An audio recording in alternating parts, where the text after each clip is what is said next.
Pong ito ay tayo'y magpapatuloy sa ating series ng mensahe dito po sa aklat ng Ebanghelyo ni Lucas na kung saan ay tayo po ay nasa chapter 8 na, no? At yung unang 3 talata ay nakita natin ang kahalagahan ng kababaihan para po sa paglilingkod at ministeryo ng ating Panginoong Jesucristo.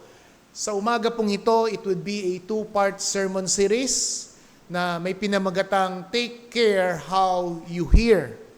At ang talata pong ito, ang siyang napili kong pinaka-sentro ng mga talatang binasa kanina. So, ang pinaka-popular po dito sa binasa natin kanina ay yung talinhaga ng manghahasik, the parable of the sower. As a matter of fact, ito pong parable na ito ay na-record sa 3 gospel.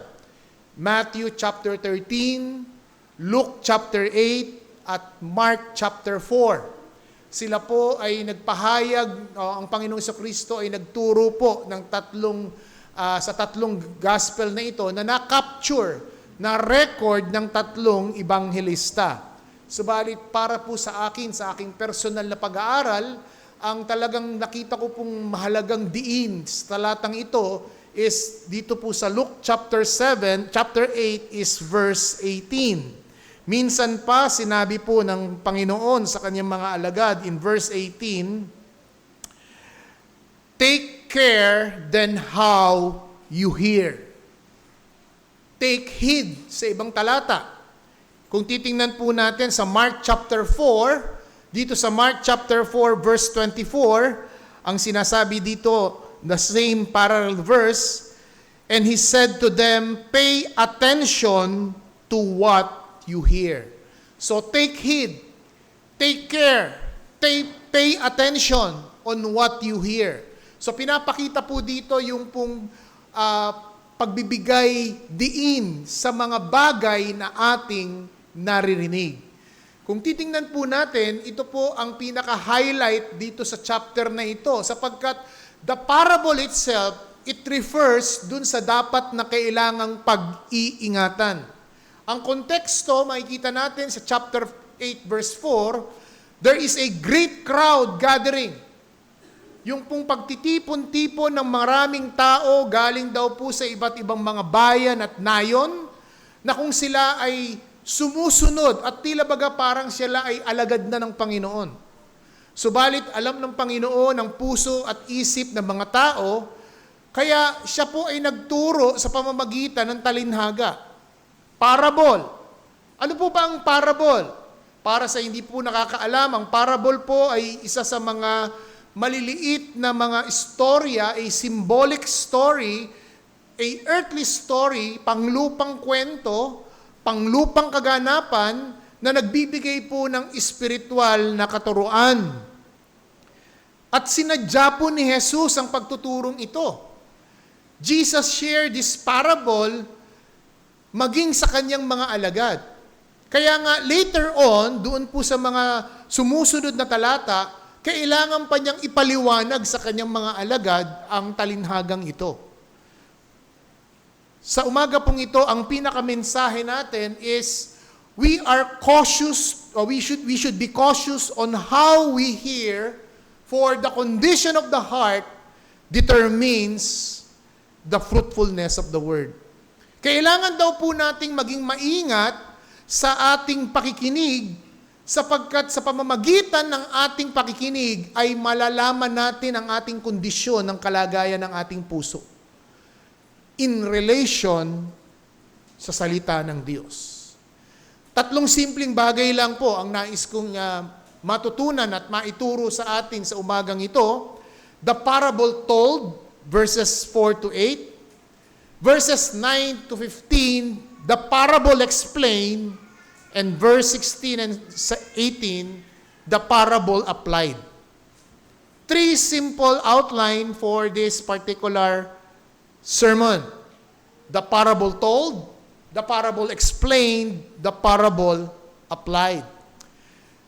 The parable told, dito makikita po natin si Jesus ay gumamit ng isang napaka-eksakto at napakalakpit na halimbawa sa kanyang mga napakakapal at napakaraming taong tagasunod at tagapakinig. Ito po ang kanyang kaparaanan upang magturo sa mga taong ito. At makikita natin mamaya, as we go to the parable explain, ang mga detalye dito po sa kanyang talinhaga. First and foremost, tingnan po natin yung pong tinatawag na parable told. Nagsabi ang Panginoong Jesucristo na meron daw pong isang magsasaka o isang maghahasik na naghasik ng kanyang binhi. At ang binhing ito ay nahulog sa iba't ibang uri ng lupa. Meron daw pong nahulog sa tabing daan, meron naman daw pong nahulog sa batuhan, meron pong nahulog sa tinikang lugar, at meron namang nahulog sa mabuting lupa. Ito po ay kanyang sinadyang pagtuturo upang ituro mismo yung pong sinasabi ko kaninang verse 18, that we have to take heed on what we hear. Hindi po porket ikaw ay nakikinig, ay tunay mong nauunawaan. We listen to what we hear. But the question, yung bang ating naririnig ay ating naiintindihan. Lalong-lalo na po ngayon, tayo po'y dumungo sa gusaling ito para makinig ng salita ng Diyos. Pero ang katanungan, nakahanda ka ba talagang makinig ng salita ng Diyos? Habang mula Lunes hanggang Sabado, ang iyong kaisipan, ang iyong damdamin, ang iyong konsensya ay punong-puno ng mga mensahe at ikay nakinig ng mga bagay na dito sa mundong ito. Maraming oras ang kumuha ng iyong oras at panahon sa pakikinig sa social media. Panonood sa YouTube, panonood sa iyong favorite telenovela, o sa iyong sinusundang series sa Netflix, sa balita, o di kaya mga binabasa sa buong nakaraang linggo. Ang sabi ng Panginoon, take care, take heed, pay attention then on how you hear. Ang lahat ng mga ito ay may epekto sa iyong pagkatao. Lahat ng iyong maririnig, lahat ng iyong mga matututunan, ito'y magbibigay ng subconscious mind sa iyong subconscious mind na impluwensya sa iyong buhay. And that's the very reason why Jesus was giving this point to His disciples. You need to take care of what you hear. You need to pay attention on what you hear. Muli, babalik tayo dito po sa parable told. Yung pong binhing nilagay doon o nalaglag sa daanan ay hindi po tumubo, sapagkat alam natin na ang composition ng tabing daan ay matigas. Bukod pa sa matigas, meron daw pong ibon na kumuha nito at tinangay ang binhi. Sa pangalawang type of soil, ito naman daw po ay bumagsak sa batuhan. Ito'y tumubo, subalit hindi nagtagal. Sa kadahilanan nung sumikat na ng matindi ang araw, ito daw po ay nalanta, natuyo at namatay. At ang ikatlong binhi ay nalaglag sa mga dawagan.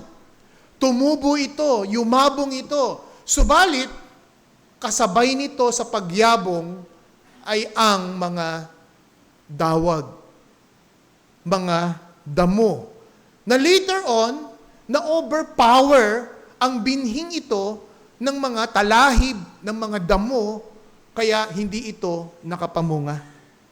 At ang ikahuli ay ang binhing na itanim, nahulog sa mabuting lupa.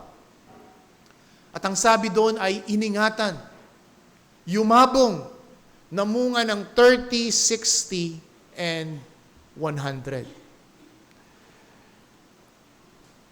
Secondly, matapos pong ihayag dito ang parable told, in verse 9 to verse 15, ang sabi po dito ay nagtanong ang mga alagad ni Jesus. Look at verse 9. And when his disciple asked him, What is this parable? Nung hindi pinapaliwanag ng Panginoong Jesucristo ang parable na ito, even the disciple themselves, they do not understand. Narinig nila ang mga detalye, narinig nila ang mga bagay na may kinalaman sa maghahasik, sa binhi, at mga iba't ibang klaseng uri ng lupa na hinasikan.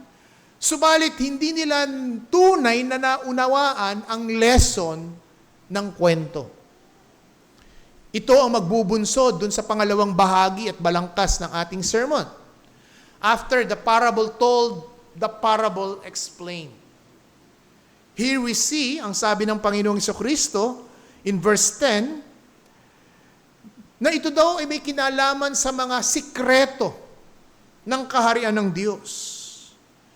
Na kung saan ang iba ay nasa talinhaga upang hindi nila makita at hindi nila marinig at maunawaan.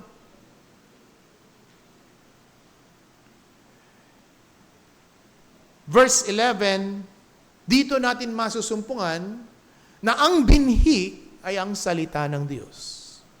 Verse 11, now the parable is this: the seed is the word of God.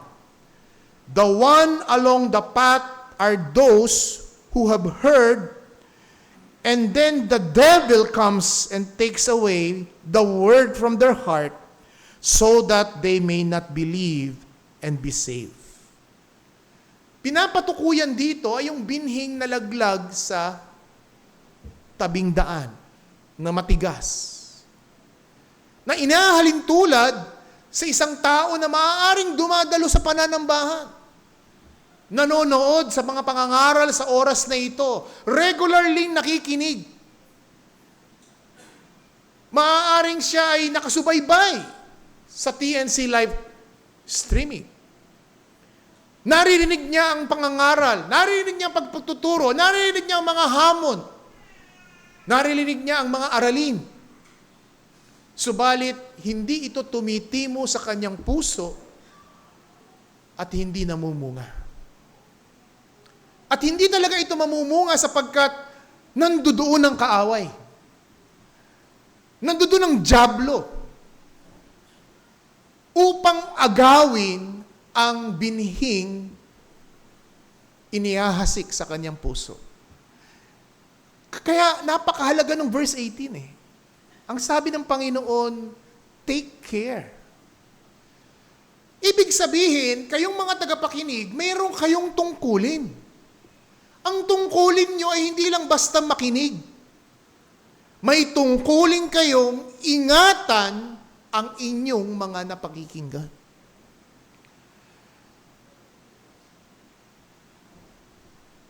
Isang retired farmer na nasa advance na ng stage ng kanyang dementia. Subalit sa tuwing panahon ng pagtatanim, itong retired farmer na ito ay nasa kanyang balkonahe at tuwing panahon ng paghahasik ng binhi, siya'y naghahasik ng binhi. Dahil ito ang kanyang kinalakhan. Ito ang kanyang kabuhayan. Ito ang nagpaaral sa kanyang mga anak. Ito ang naglagay sa magandang estado ng kanilang pamumuhay. So bagamat siya'y malilimutin na, sa tuwing panahon ng paghahasik, siya'y naghahasik. Subalit dahil sa kanyang katandaan at wala ng kalakasan, hindi siya makapunta sa kanyang bukid. Pero siya'y naghahasik. Mula sa kanyang tumba-tumbang upuan, matapos siyang dalhin ng kanyang caregiver doon sa balkonahe, siya'y maghahasik ng kanyang binhi. At ito'y malalaglag sa kanyang terrace, sa concrete terrace. At sa concrete terrace na yon, nagpipiesta ang mga ibong maya upang kuhanin ang kanyang mga binhing inahasik. Ang matandang retired na ito na may demensyang farmer, buong akala niya, nalilipas ang 4 na buwan, siya'y aani. Sapagkat ito yung kanyang routine. Subalit yung binhing kanyang inilaglag, inihagis sa kanyang balkonahe, sa kanyang concrete pavement, ay hindi tumubo. Manapay, kinain ng ibon. That is the same language na binabanggit dito dun sa unang type of soil. The second type of soil is kagaya nung sinasabi dun sa pangalawa. Na itong anak nitong old retired veteran farmer na meron siyang anak na lalaki na siya'y naghasik ng sunflower. Nilagay niya ang sunflower seed sa isang mababaw na bowl na may lupa at ito'y tumubo. Laking tuwa ng anak ng farmer na ito na tumubo yung sunflower seed dun sa kanyang nilagay na lalagyan. Matapos ng 2 araw, ito ay sumibol. Subalit, kalaunan matapos ng 1 linggo hanggang 2 linggo, ang sunflower seed na itong tumubo, siya'y namantay at nalanta. Laking lungkot ng batang ito. Ang laking lungkot niya sa kadahilan ng gusto niyang alagaan ito. Gusto niyang sundan ang yapak ng kanyang ama na isang farmer. Pinaliwanag sa kanya ng kanyang ama, nung panahong ito'y hindi pa ulyanin. Sabi niya, anak, mali ang lalagyan ng iyong sunflower seed. Alam mo kung bakit? Ang sunflower seed ay tumutubo na tumataas na hanggang 6 feet, hanggang 12 feet. That is the common variety of sunflower. And according to Google, the tallest sunflower is 30 feet.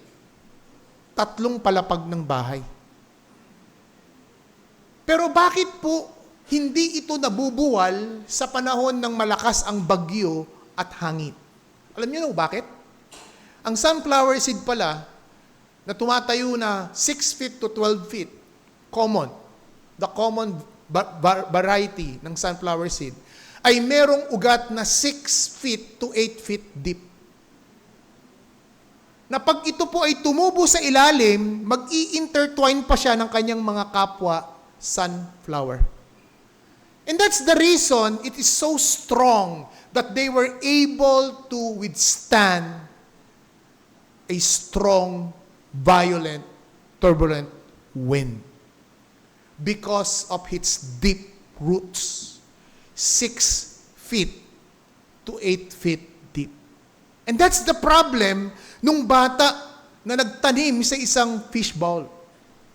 Tumubo, pero hindi ito sapat upang kumuha ng lalim, upang to sustain ang kanyang buhay at pagkain.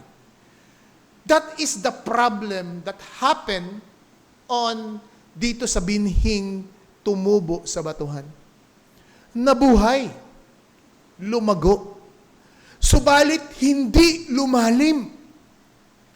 Hindi lumalim kaya ang mga pagsubok sa buhay. Ang problema, ang mga pagsubok, trials, suffering, and tribulations na may kinalaman sa pananampalataya, ito ang siyang naging dahilan kung bakit hindi siya nagpatuloy. Di ba ganyan din tayo minsan? Meron tayong mga nakakilala o meron tayo nating inaakalang mga mananampalataya na sa umpisa ay napakasipag, aktibo, dumadalo sa mga gawain, regular, committed. But after some time, kapag siya'y sinubok na sa kanyang pananampalataya, nabigo sa pag-ibig, bumagsak ang negosyo, nalugi, namatayan, nadilubyo, nagtatampo sa Diyos, nagagalit sa Diyos, umaabot sa pagsumpa pa sa Diyos. Ang problema ay hindi ang Diyos, hindi ang salita ng Diyos. Ang problema ay dun sa tao. hindi lumalim ang kanyang pananampalataya, hindi lumago at lumalim ang kanyang pagkilala sa Diyos na kanyang sinasamba. And the third parable explained, it's about a woman who prepare or who scattered vegetable seed because she wants to have a vegetable garden. Tumubo. Subalit, kinakailangan niya magtrabaho. Kinakailangan niyang i-attend ang kanyang mga kaibigan. Naging abala siya sa social media. Nagpunta siya sa ibang mga lugar. Inaaya siya ng mga barkada niya at mga kaibigan, ng kanyang mga amiga, at siya ay nagpumunta. At nung bumalik siya, laking gulat niya, ang kanyang vegetable garden ay tumubo, subalit nabansot. Sapagkat mas matataas pa ang mga damong ligaw, mas matataas pa at mas mayayabong pa ang mga talahib. At ito ang pumuksa at pumatay sa kanyang mga binhing vegetable garden. And that is also the story of the third soil. Tumubo, pero may mga kasamahan. Kasama ang dawag, kasama ang mga matitinik na wild na damo. At nakipag-agawan sa nutrients ng lupa. Ito ang naging sanhi ng kanyang paghina, pangangayayat at pagkamatay. Hindi ba ganyan din ang mga Kristiyano? Mga nagsasabing Kristiyano sila? Nung panahong walang trabaho, humihingi ng trabaho. Masipag, manalangin. Masipag talagang mag-commit sa gawain ng Panginoon. Subalit nung nagkatrabaho, later on, yung trabaho na ang siyang nagiging dahilan kung bakit hindi niya na ginagampanan ang kanyang tungkulin at mga gawain patungkol sa pananampalataya. Sa kabilang banda, yung kapitbahay niyang babae, na gumawa rin ng flower garden, vegetable garden. Pagbalik niya, nagtataka siya. Sabay kami nagtanim nito. Bakit siya'y umaani na sa akin ng matay? Nagtanong siya sa kanyang kapitbahay, ano ang iyong sikreto? At sinabi ng kanyang kapitbahay, totoo, nagtanim tayo. In fact, nauna ka pa nga ng 1 linggo. Pero the reason kung bakit umaani ako ngayon, kasi lagi kong binibisita ang aking vegetable garden. At sa pagtubo nito, nakikita ko mayroong mga dawag. May mga wild grass. Tinatanggal ko. Kinukultivate ko ang lupa. Dinidiligan ko regularly. Binibisita ko ito palagi. At ito naman, after some time, sa awa ng Diyos, umaani na ako ang aking vegetable garden. Dito natutunan ng isang babaeng ito na ang pagtatanim pala ay kinakailangang inaalagaan. Ang pagtatanim ay kinakailangang tinatanggal ang mga bagay na hindi dapat umaagaw sa binhing itinanim upang mamunga. And that is the good soil. At ang sabi doon sa talata, merong tungkulin yung natamnan ng mabuting lupa. And in connection to verse 18, that's why you need to take heed, to take care of what you hear. Hindi yung pasok sa tenga, labas sa kabila. Kung hindi, ito ay taimtimang pinag-iisipan. Taimtimang ini-examine, sinusuri. Bilang maliwanag na hamon sa atin ngayon, umaga. Examine your heart. Examine what kind of soil that your heart possess. Sinasabi ng Panginoon in verse 4, napakaraming mga taong lumalapit, pero alam ng Panginoon, hindi lahat yan ay they are having a good soil. This great crowd that gathers in verse 4 represents these 4 types of soil. The same is true today. The people who are watching right now, the people who are here right now, also represents these 4 different types of heart on how you are going to respond as you hear God's Word. Kung paano na yung great multitude, yung great crowd na sumusunod at lumalapit sa Panginoon, hindi lahat yun ay talagang mga alagad ni Jesus. Ang iba doon ay mga ososero. Ang iba doon ay gusto nilang makakita ng himala lamang. Ang iba doon ay gusto nilang makakain ng libre. Ang iba doon ay gustong sumabay sa prestige and popularity ni Kristo. Iilan lamang doon ang tunay na naghahangad, na sumunod, lumakad sa makipot na daan at sa makipot na pintuan. Ano ang maliwanag na tinuturo ng parable na ito, mga kapatid? Hearing of God's Word comes with responsibility. May responsibilidad ang sinumang kaluluwa, bata man o matanda, lalaki man o babae. Meron kang responsibilidad na ingatan, diligan, i-cultivate, bantayan ang salita ng Diyos na iyong naririnig at iyong natututunan. Kaya ibinigay ni Jesus ang verse 24, take care then how you hear. Mark 4:24, pay attention to what you hear. Spiritual growth does not happen accidentally. Yung paglago mo sa pananampalataya, hindi tsamba yan. Hindi aksidente yan, kapatid. Meron kang tungkulin na dapat mong ginagampanan.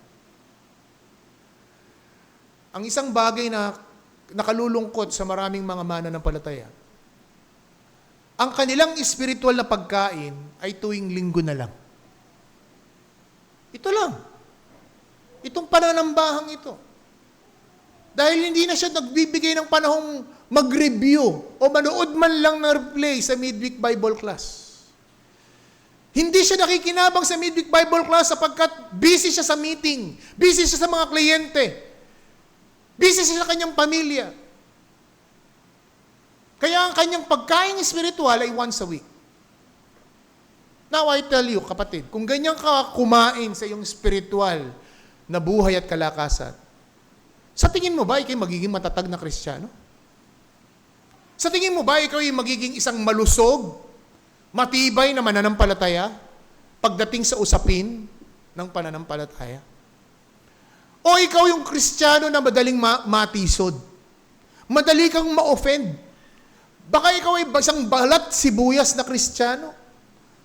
Napakanipis. Makanti lang, nagtatampo ka na. Ang dami ng mga negatibong kaisipan ang lumalaro sa iyong kaisipan. Tandaan natin, ang sabi ng Panginoon, take care of what you hear. You have a responsibility. That's why in verse 16, sinabi doon, yung ilawan, kapag itinago mo sa ilalim ng mesa, walang saysay. Sapagkat ang ilaw ay to shed light. Magbigay liwanag sa paligid. Pero pag tinago mo ito, walang saysay. In like manner, ang ating mga salita, ang katotohanan na iyong naririnig at natututunan, kung ito ay hindi mo inaalagaan, hindi ka makikinabang. Listening is not passive. Listening and hearing is active. As a matter of fact, hearing God's word is intentional. Kinakailangan mo talagang deliberately, sasadyain mo. And that's the reason why kung ba't nandito kayo, di ba? Gumising kayo kaninang umaga, nag-almusal, naggayak, naligo, bumiyahe, narito kayo ngayon. That is intentional. But my question is your heart really intended here? O dahil ba napilit ka ng magulang mo? O dahil meron kayong saving face na kailangan, we are a Christian family, kailangan ipakita natin sa community, kailangan ipakita natin sa church, na kaya kong pasunurin ang aking mga anak. Hala, sige, sunod kayo, bangon kayo. Pero anong totoo? Ang totoo, may problema yung puso ng mga anak natin. May problema yung spiritual na puso ng mga anak natin kung bakit hindi namumunga ang salita ng Diyos. In the very first place, because hindi pa talaga sila mananampalataya. Sapagkat ang requirement ng isang itinanim ay yung ani. Sa pag-ani, iba-iba. 30, 60, and 100. That's why, bilang tungkulin mo na isang tao, isang lalaki o isang babae na nilikha ayon sa wangis ng Diyos, you have to consider, you have to analyze, you have to examine, make a self-examination of your heart today. Are you being convicted by God's word? O wala lang? Because listening and hearing is an active, intentional, and transformative. Yun po ang ebidensya ng ika'y tunay na nakapakinig. Ito ang ebidensya na ikaw ay natuto. If there is transformation, either dahan-dahan, unti-unti. Hindi kinakailangang growth spurt na napakabilis. Kung hindi sa dahan-dahang pagtatanim ng salita ng Diyos sa iyo, may dahan-dahang ding pagbabago. Lesson to conclude. Nakita natin, parable told, parable explained, parable applied. Let me offer 3 things as lessons. First, it's very evident in verses 16 to 17, that the Word of God illuminates and exposes. Look at verse 16. No one, after lighting a lamp, covers it in a jar and puts it under the bed, but put it on stand, so that those who enter may see the light. For nothing is hidden that will not be made manifested, nor anything secret that will not be known and come to light. Ano po bang ginagawa ng salita ng Diyos? Gaya ng binanggit ko kanina, ang isang taong nakinig ng salita ng Diyos, it must be intentional, it must be active, and transformative. Because the Word of God illuminates. Nagpapalinaw ito ng kaisipan. Kung dati-dati ang iyong pagsamba ay nasa ritual, nasa seremonya, pero dahil sa salita ng Diyos, dahan-dahang itong pinapaltan ng tamang pagsamba, tamang pananalangin. Because the Word of God illuminates. The Word of God not only illuminates, but the Word of God exposes sin in our hearts. Inilalantad ng salita ng Diyos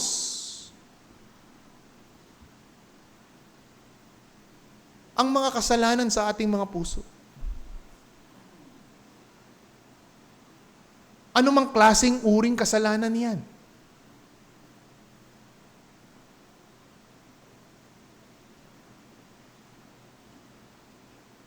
The question is, does your heart respond to the Word of God? Does your heart respond, especially when the Holy Spirit convicts you of a particular sin that you need to repent?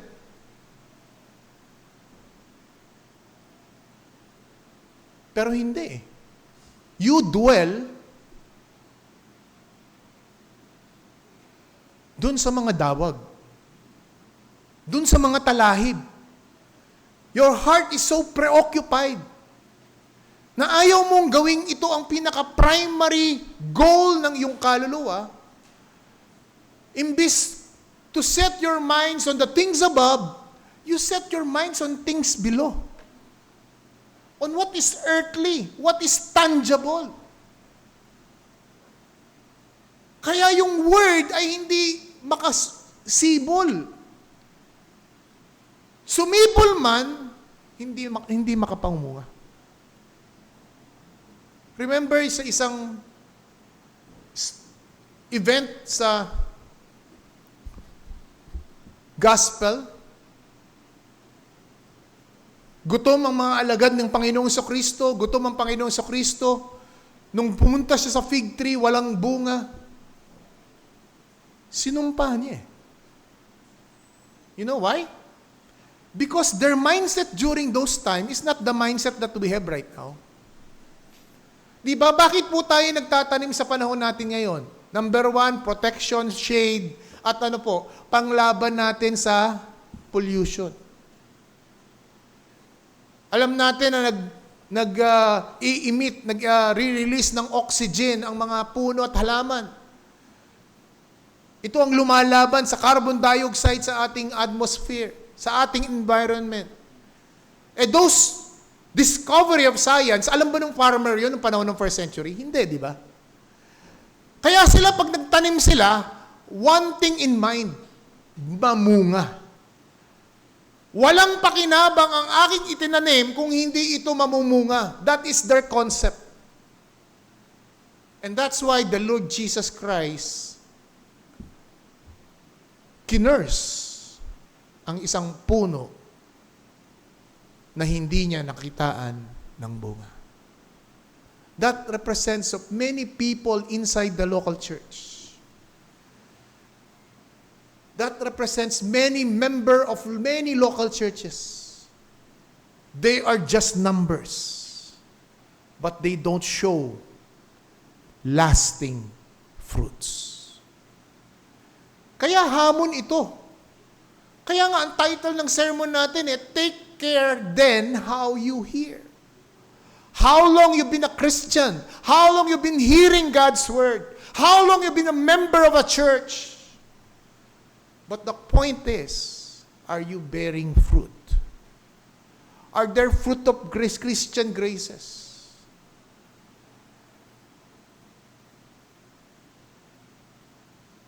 What's the reason? What's your motive? What's your agenda? Talaga bang para mapakain ang iyong kaluluwa? Para ba mas lalo kang lumapit sa pagkilala mo sa iyong Diyos sa tagapagligtas? O makahanap ka ng liligawan, makahanap ka ng bagong contact o downline sa negosyo? We have to really examine our hearts. Because the Word of God illuminates.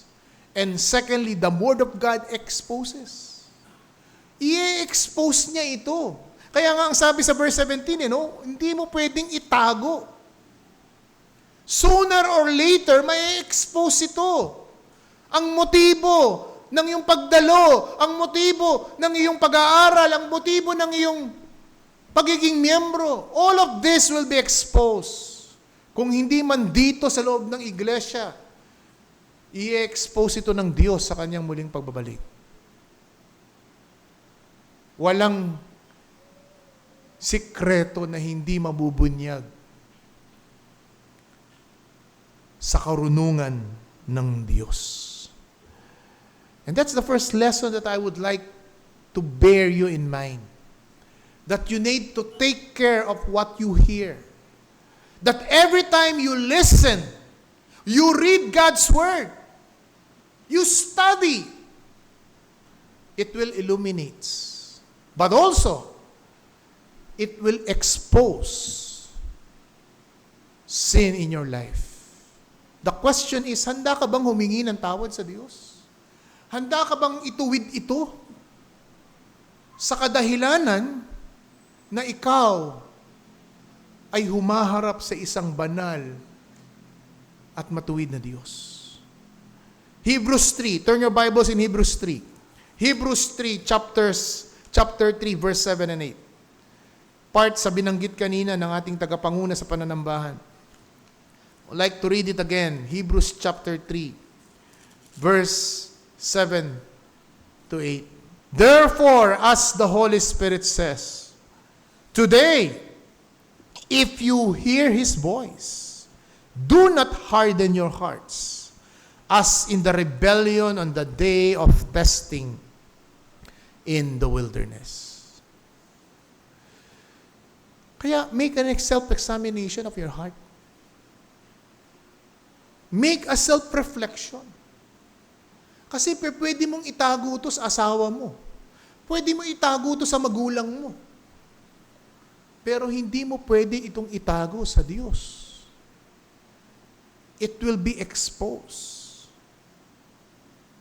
Second lesson, not only that the Word of God illuminates and exposes, but secondly, hearing of God's Word is necessary for salvation. Ang pakikinig natin ng salita ng Diyos ay prerequisite para ikaw ay maligtas. Dumating sa iyo ang spiritual salvation.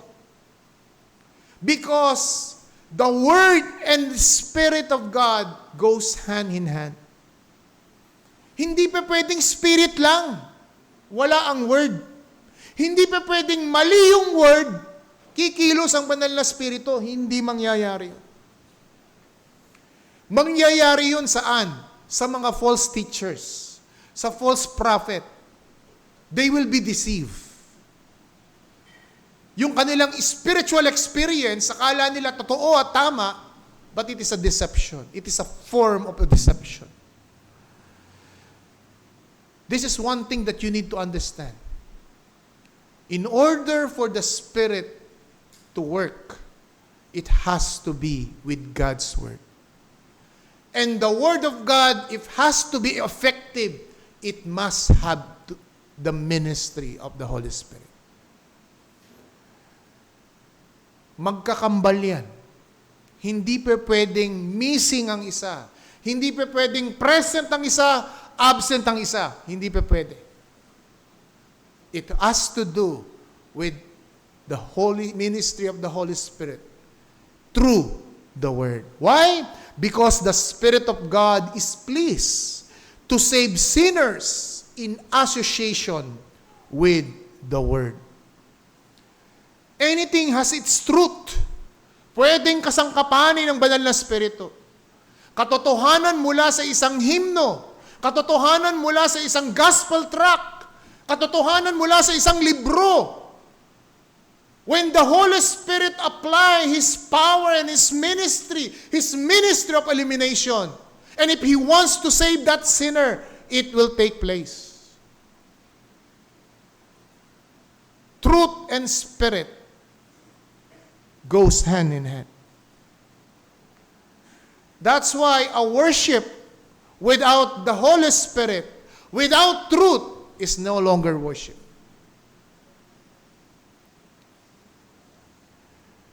Hindi maliligtas ang tao sa pamamagitan ng general revelation. Na kahit ikaw ay mag-abroad at pumunta pa sa iba-ibang mga bansa, tingnan mo ang mga different attraction of different countries in Europe. Ma-amaze ka sa ganda nito at sasabihin mong merong Diyos. Without the special revelation of God's Word, hindi mo makikilala kung sino ang Diyos na gumawa na yan. Kung hindi ka babalik sa salita ng Diyos at sasabihin sa ng salita ng Diyos, si Kristo ang gumawa niyan. Colossians 1:6, Christ is the invisible God. Romans 11:36, in Him, through Him, and all things are through Him. If you don't go back to the Scripture, if you don't check the Scripture, if you don't read your Bible, you will never ever understand. At hindi mo makikilala kung sino ang Diyos na gumawa ng langit at ng lupa. Because no man will be saved by general revelation. You will appreciate the design. You will appreciate the beauty of the nature. But the person, the supreme being who created those grandeur without the Word. You cannot be saved by your religious ritual. You cannot be saved by your ceremony. Na kahit bautismuhan ka, kahit misahan ka, kahit pagtirikan ka ng kandila, kahit manalangin ka ng maraming ama namin, that will not save you. What will save you is what? The Word. Because the Word illuminates. The Word exposes sin. We are saved by the power of the work of the Holy Spirit in our hearts through the Word implanted by faith in us. Turn your Bibles in Romans 10. Romans chapter 10, verse 12 to 17. Basahin po muna natin sandali. Romans chapter 10, verse 12 to 17. Follow me. Say, kayo pong mga nasa online, please follow me because I'm hammering out it is the Word. It's the Word. Mas maganda pong narinig nyo at nakikita po ninyo sa inyong mga mata ang binabasa ng salita ng Diyos. Mas malaki po ang porsyento na ito'y mag-register sa inyong mga kaisipan. Romans 10, verse 12 to 17. For there is no distinction between Jew and Greek. For the same Lord is Lord of all, bestowing His riches on all who call on Him. For everyone who calls on the name of the Lord will be saved. How then will they call on Him whom they would not believe? And how they would believe if whom they have not never heard? And how they will be sent? How they will be here without someone preaching? And how do they preach unless they were sent? As it is written, how beautiful are the feet of those who preach the good news. But they have not all obeyed the gospel. For Isaiah says, Lord, who has believed and what he has heard from us? And verse 17, so faith comes from hearing, and hearing through the word of Christ. Pansinin po ninyo yung mga talatang ito in verses 12 to 17. Pinapakita po sa verse 12 na wala nang distinction. Wala na daw Hudyo o Grego, kundi ang lahat daw po ng tao ay pantay-pantay na sa harap ng Diyos. Lahat daw po ay tatanggap ng kayamanan ng kaligtasan ng Diyos sa sino mang tumatawag sa pangalan ng Diyos. Mapababae ka, mapalalaki, mapanakapag-aral ka o hindi, ano man ang iyong ethnicity, ano man ang iyong gender, ano man ang iyong educational background, it doesn't matter. All the saving and richest blessing of salvation can be yours if you call in the name of the Lord. You will be saved. But look at the succeeding questions. Paano sila tatawag kung walang nangangaral? Paano mga kakapakinig ng pangangaral kung walang humahayo at walang sinusugo? And verse 17, ang pananampalataya ay sa pamamagitan ng pakikinig at pakikinig ng salita ng Diyos. It's not the rituals. It's not the ceremonies. It's not even the teaching of the church that saves. It is Christ Jesus. That's why hearing of God's Word is a vital component for spiritual salvation. Third lesson and lastly, hearing of God's Word is vital and necessary for sanctification. Kung yung una, ito ang salita ng Diyos ay kasangkapan ng Diyos para iligtas ang makasalanan. Pangalawa, para sa mga mananampalataya, ang pakikinig pa rin ng salita ng Diyos ang kanyang kasangkapan sa paglago sa pananampalataya. Absolutely hearing and abiding to God's Word is essential for the sanctification of a Christian. John 17, verse 17, Jesus prays, "Sanctify them by the truth. Your word is truth." This verse directly links that the sanctification to the word is emphasized ni Jesus para sa mananampalataya. Ephesians 5 verse 26. Turn your Bibles in Ephesians 5.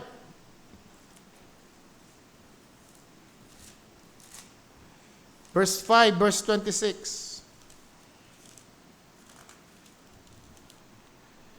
That he might sanctify her, having cleansed her by the washing of the water with the word. Look at the word. It acts like a spiritual cleansing.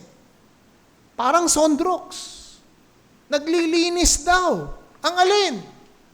Ang salita ng Diyos. Romans 12:1, Romans 12:2.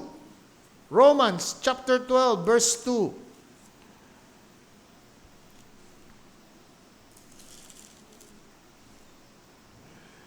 Do not be conformed to this world, but be transformed by the renewing of your mind, that by testing you may discern what the will of God, what is good, acceptable, and perfect. Now, the question is, how do you know the will of God? You can know the will of God through and by His Word. And finally, Hebrews 4, verse 12. Hebrews chapter 4, verse 12.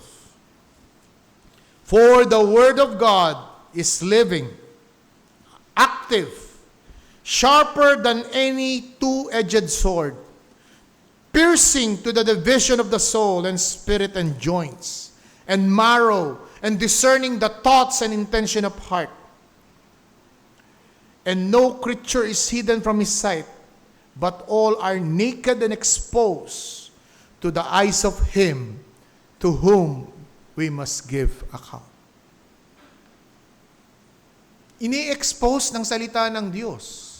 Di ba? Illuminates at saka ini-expose. Ano ang pakinabang ng salita ng Diyos sa iyo? Para manalo ka sa debate? Para patunayan mo na may alam ka? Na-reform ka? Na-reform ang doctrine mo? Yun ba ang motibo mo kung bakit nag-aaral ka ng Reformed faith? O to make you tremble. To go down on your knees and tremble. Sapagkat yan ang hinahanap ng Diyos. Ang aking kinalulugdan, Isaiah 66, verse 2 and verse 3. Ang aking kinalulugdan ay yung may bagbag na spirito at nanginginig sa aking mga salita. Kamusta ang iyong pagbabasa ng Biblia? For those who are starters and beginners, I encourage you. If you are going to read the Bible, you read the first 6 chapters of Romans. Sa mga bago po naming attenders dito, sa mga viewers namin, I encourage you to read Romans chapter 1 and chapter 6. 1 to 6. Basahin po nyo ito paulit-ulit. Hanggang sa ma-internalize ninyo. Sa chapter 1 pa lamang, makikita ninyo kung ano ang kalagayan ng mundo natin ngayon. Ito magpapaliwanag kung bakit ganito ang mundo natin ngayon. Chapter 2, maiintindihan ninyo na walang matuwid sa pamamagitan ng kanyang sariling mga gawa at sa kanyang sariling kaparaanan ng kalinisan. Chapter 3, lahat ay diniklarang makasalanan. But chapter 4, may pananampalataya si Abraham. And chapter 5, makikita niyo ang kapayapaan ng na kay Kristo. You read Romans chapter 1 to chapter 6. Bilang ang inyong spiritual na pagkain. Kagaya ng ating application, hearing of God's Word is vital for spiritual salvation. And I pray, as you read these 6 chapters, may the Lord open your heart and your mind and see the beauty of Christ Jesus. Tayo'y manalangin. Aming dakilang Diyos, tulungan mo po kami na maunawaan namin ang inyong salitang na ipangaral sa aming kalagitnaan.